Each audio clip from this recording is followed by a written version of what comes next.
Diana Ross was my goddess growing up. She was the queen of Motown. She was the lead singer of the Supremes. And they put out such effervescent, bubbly songs, as well as some darker songs.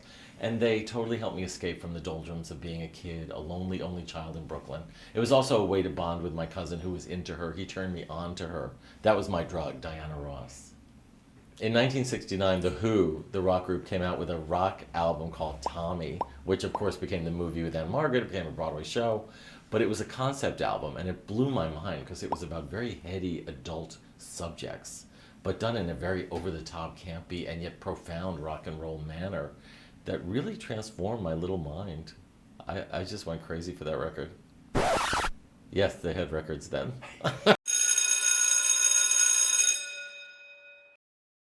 I knew I arrived in the late 70s when I was admitted to the ultimate disco, Studio 54, by the co-owner himself, Steve Rubell.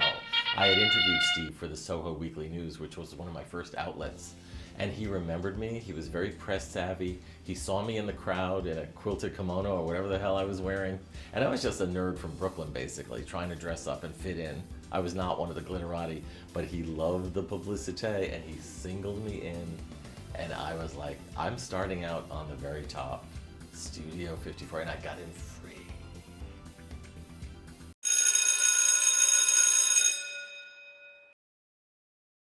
My favorite showbiz tell-all is called I Am Not Ashamed by Madonna. I mean, by an actress named Barbara Payton. She was a 50s B-movie actress who fell on hard times. She was shooting heroin, she was turning tricks, and she tells it all in this book. The book made me gay. Another book I love is called Why the Long Face. It's a memoir by a great indie actor named Craig Chester, and it tells about his personal problems, his evolution into coming of age.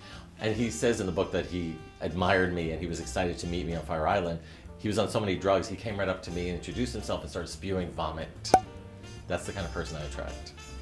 Another unmissable book is the novella Breakfast at Tiffany's by the gay author Truman Capote. He was the one that talked like this. He would show up on TV and I would be like, oh my God, they allow gay people on TV. Really gay people. He redefined gay. And Breakfast at Tiffany's, of course, you've all seen the movie, right? With Audrey Hepburn as Holly Golightly, the prostitute. Though in the movie she just seems kind of like an escort, kind of an upscale escort. In the book, she's a prostitute.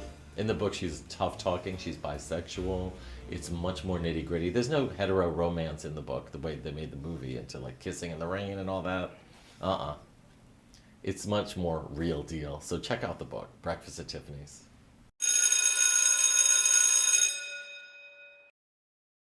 Sound of Music spun my little head around as a kid because I got in free because I went with my aunt who's a nun. So oh, you get in free. That addicted me to the comp lifestyle. Beyond that, I worship the movie. It has everything. Nuns, Nazis, little kids, puppet shows. It's so adorable. It really works. The drama works, the comedy works, and it holds up. I've seen it recently, and Christopher Plummer hates it. It's like, he's nuts. It's his best work.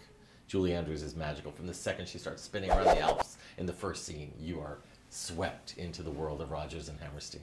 The two ultimate gay movies are Valley of the Dolls and Mommy Dearest. Now, Valley of the Dolls is a 1960s trash pop boiler based on a Jackie Suzanne best-selling book, and it's about three girls, just bright and chipper girls who enter the world of showbiz and fall through the trap door. They get addicted to the red dolls, the blue dolls. I'm not talking Barbie dolls, I'm talking like Nembutols and things like that.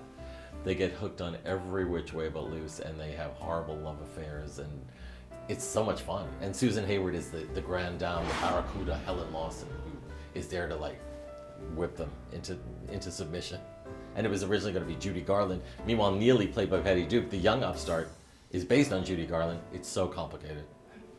Now, Mommy Dearest is an amazing movie. I see nothing wrong with that movie, and I hate that people say it's bad. It even won the Golden Razzie, I think, for the worst movie of that year. It's about Joan Crawford, the real-life actress who beat her daughter, Christina, mercilessly. And Faye Dunaway, if you think Joan Crawford was over the top, Faye Dunaway takes it to the next level. I think she's brilliant. She captures Joan's mania, and she even provides some sympathy for the devil later in the movie when you see how down and out Joan is, though at the end, Joan has the last word against Christina. Though Christina's still doing public appearances to get the last word against Joan.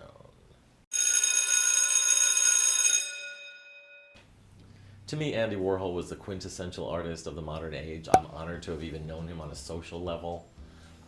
He redefined what art is. He commented on capitalism, commercialization, and commodification, and he turned it into art. He spit it right back at the culture and held a mirror to our very soul. He was so influential.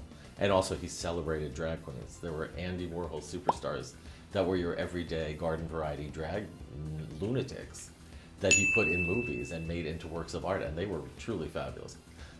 Jackie Curtis, Hollywood Lawn, and transsexual Candy Darling. So Andy Warhol's legend lives on forever thanks to the way he revolutionized the way we look at art. Scooter LaForge made this jacket for me, and to me he's the rising Andy Warhol.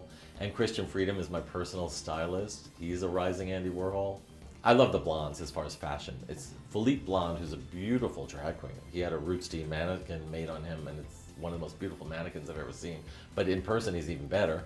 And then David Blonde is his husband, and they're a great team. They do sparkly, encrusted, jewel, beladen, bedazzled shit that Katy Perry loves, and it's just so visible and over the top, and they're kind of like the new Badgley Michigas. Another person we should all know is Harvey Fierstein. Some people think I am Harvey Fierstein. Maybe I am, but no. And he's actually called me an idiot and things. We've had our little fights, but that's fine. I respect that because we're both outspoken gays of a certain age. And Harvey is somebody who wrote the groundbreaking Torch Song trilogy about the evolution of a gay man and his romps through promiscuous sex and his desires to have a family. That came along in the 80s, I believe, at a time when you didn't have that kind of work on Broadway.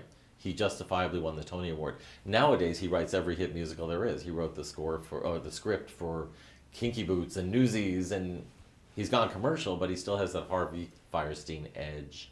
And it's important to take note of Harvey Fierstein because he's also somebody like Larry Kramer who criticizes the community and chastises the gays who aren't up to snuff. And he's important. He's elevated our status in the American landscape.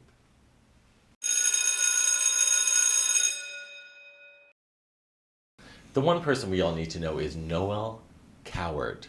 He was a British wit and a playwright. He wrote Private Lives. He wrote Hay Fever. He was best friends with Gertrude Lawrence, who was the first lady of the British musical stage.